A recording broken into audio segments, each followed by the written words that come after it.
E aí, dando continuidade aqui ao curso de como que a gente cria uma API com Node.js, né? Lembrando que na última aula eu tinha esquecido de commitar, então eu já fiz o commit aqui, que a gente tinha só criado o server do Express, então o nome do commit é Create Express Server, que é da aula anterior, que a gente criou esse arquivo.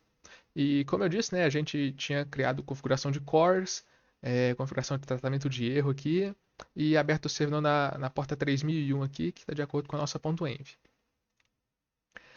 É, e com isso a gente vai precisar também de configurar esse banco de dados que eu comentei aqui, né? Então é o próximo passo que a gente vai fazer nessa aula é configurar esse banco de dados. E a parte de rotas a gente vai fazer mais para o final do curso. Por isso que a gente vai demorar um pouquinho mais para voltar nesse arquivo, porque a gente vai ter que fazer todos os services, controllers, tudo aquilo do MVC primeiro antes de voltar nas rotas, né? Uma coisinha antes de começar a parte da configuração do banco de dados é o seguinte: a gente vai utilizar, para conectar no banco de dados, eu vou até trocar a porta do Docker aqui. Aí você pensa, pô, a gente vai estar configurando Docker? Não, a gente não vai estar configurando Docker ainda. Mas é o seguinte: a porta local que a gente vai conseguir acessar o MySQL, ela vai ser a 3307. Mas aí vocês pensam, pô, mas o MySQL que a gente instalou roda na 3306. Realmente, esse MySQL aqui que a gente instalou, que é o que a gente vai utilizar nessa aula, esse MySQL 80 tem que estar em execução, viu, gente? Vocês instalaram lá na segunda aula, eu falei o link que vocês tinham que utilizar para instalar. Ele tem que estar aqui executando nos serviços do gerenciador de tarefas. E ele executando a 3306. Por isso que a gente vai ter que utilizar essa porta aqui da 3306. Aí você pensa, por que você não coloca 3306 aqui? Porque lá na frente vai dar conflito. E o que é o conflito? Vai ter duas. A gente vai tentar subir um Docker falando que para a porta que a gente vai acessar o banco de dados dele é 3306 do lado de fora. Só que aí vai dar erro falando que, pô, já tem um banco de dados local aqui seu subindo, que é esse aqui que eu acabei de mostrar no gerenciador de tarefas, que já está na 3306. Por isso que é bom deixar o Docker, a porta exposta dele diferente, que é a 3307, por exemplo, 3308 ou qualquer outra porta se vocês quisessem. Mas aí eu vou trocar no arquivo para a gente conseguir conectar com o banco de dados local, que é esse aqui que a gente já instalou. A configuração do Docker a gente vai fazer mais para o final do curso, talvez uma das últimas aulas. Mas beleza, então bora focar no código aqui. A gente vai configurar agora a parte do banco de dados, né? Lembrando. Eu já deixei a configuração do banco de dados pronta aqui para não gastar muito tempo. Então vamos criar uma pastinha app, né? De acordo com o nosso index aqui, ó. Está dentro da pasta app e a pasta database. Então a gente vai ter que criar aqui dentro a pasta database. E dentro da pasta do database a gente vai ter que criar isso aqui. Lembrando que eu podia ter só copiado e colado isso aqui, que ia ter funcionado do mesmo jeito. Mas eu criei um de cada vez para ficar um pouco mais fácil, né? E tal. Se vocês puderem achar muito confuso, colar as coisas e criar direto. Mas beleza. Agora aqui dentro desse arquivo, eu já vou colar algumas coisas e já vou comentar o que a gente não vai utilizar agora. Que é o seguinte, ó, vai dar aqui tanto de erro e tal, é a configuração do slint, então a gente dá um Ctrl S aqui e ele vai resolver. Já está falando que aqui eu já estou importando os modelos que eu criei, só que a gente não criou aqui ainda, a gente vai criar junto na próxima aula, provavelmente. E então vamos comentar eles porque a gente não criou ainda. Outra coisa que a gente não criou aqui foi a configuração de, qual chama mesmo, associação dos modelos. Então a gente pode comentar, a gente não precisa iniciar os modelos e não precisa associar eles ainda, porque eu ainda não criei os modelos. Mas o resto funciona belezinha. A gente aqui importa o .env para pegar essa configuração de ambiente aqui, os Sequelize, que a gente vai precisar de conectar, usar o nosso Sequelize, que é o nosso ORM, que é o ORM que vai conectar com o banco de dados, trazer nossos objetos, salvar objetos lá. E esse é o trabalho do Sequelize, né? Por isso que a gente tem que conseguir conectar ele com o banco de dados. Então a gente passa aqui ó, a variável, abre as chaves aqui dele, cria o banco de dados, o Sequelize passando os dados do banco de dados, o nome do database, né, que está tudo dentro desse arquivo aqui. O database que a gente vai utilizar chama ToDoSimple. O username, o password nosso que tá aqui no env tá root, né? E o host vai ser localhost, o localport é aquele pontozinho que eu falei, ó. A gente vai utilizar essa daqui porque nosso servidor está rodando aqui. Aqui é um sistema de log para printar no console, ou seja, se estiver debugando, a gente vai printar. Caso contrário, a gente não printa. Esse aí vai printar os SQLs que sempre ele rodava e vai printar os SQL aqui no console.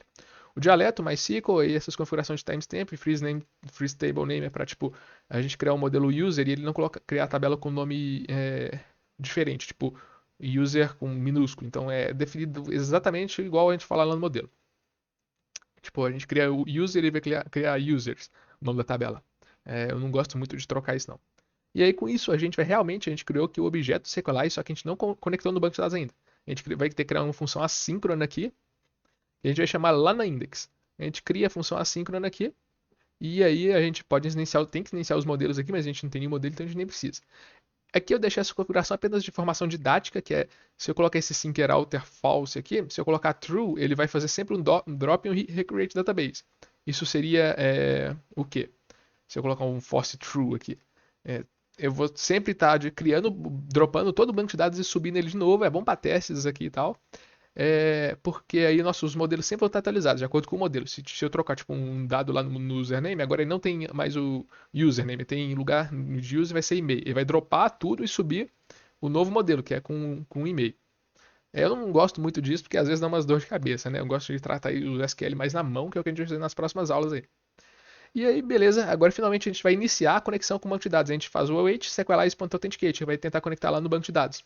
E se conseguir conectar, a conexão estabelecida com sucesso. Caso dê um erro nessa função aqui, ou em alguma aqui em cima, vai dar um catch aqui, ou vai dar o name to establish connection, né? Eu colocando uma mensagenzinha aqui falando que vai printar esses dados, tentou conectar nesse banco de dados aqui, com esse password, esse username aqui, e não foi.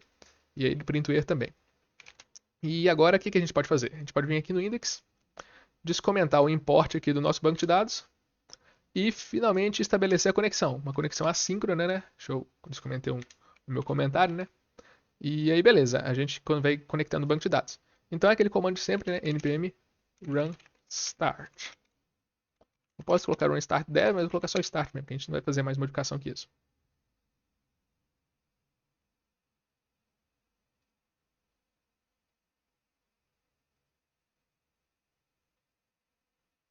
Um pouquinho lento, mas tá indo.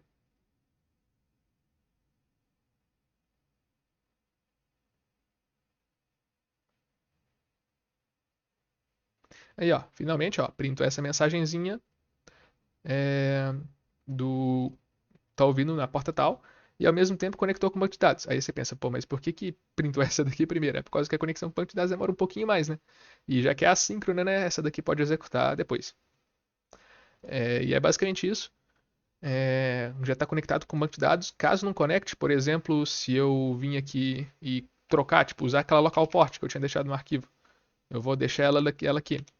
O que vai acontecer? Vai falar que não vai encontrar o servidor. E o que significa? Porque ele tentou procurar o banco de dados MySQL na porta 3307. Ó.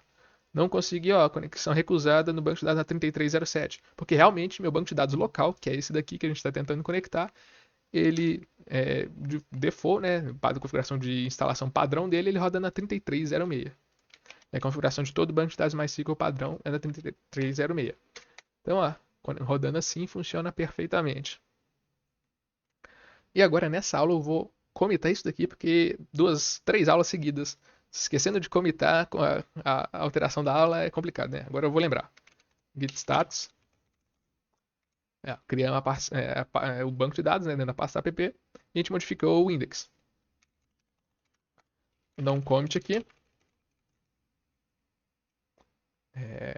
A gente pode considerar que a gente fez uma conexão com um database aqui.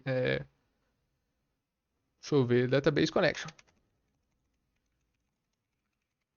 Database connection config, né?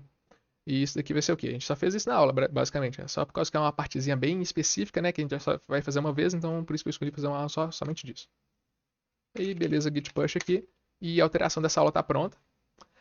Lembrando, gente, que eu não estou escrevendo linha por linha, porque, de acordo com o curso de engenharia de software, vocês já viram a matéria de desenvolvimento de interfaces web, você já tem um conhecimento de JavaScript, uma noção básica do que eu já estou fazendo aqui. Se você não tem um conhecimento de JavaScript, você pode estar achando um pouquinho difícil essas aulas aqui, porque eu não estou explicando o que são abrir as chaves aqui, o que são esses objetos e tal, que é literalmente coisa padrão do JavaScript. Eu só estou criando um objeto aqui que ele tem a função que a gente buscou lá do Sequelize e iniciando essa função. É o mesmo que um front-end, só que isso aqui é funções de back-end. Por exemplo, função front-end então, tem o Axios lá, que eu posso configurar o Axios. Aqui eu estou configurando a configuração que o Axios vai utilizar, né? Mas beleza. Basicamente isso, eu não vou ficar passando linha por linha do que eu fiz aqui, que é JavaScript básico isso daqui, somente utilizando algumas bibliotecas. Mas é isso, gente. Valeu aí. Qualquer dúvida é só deixar nos comentários. E até a próxima aula.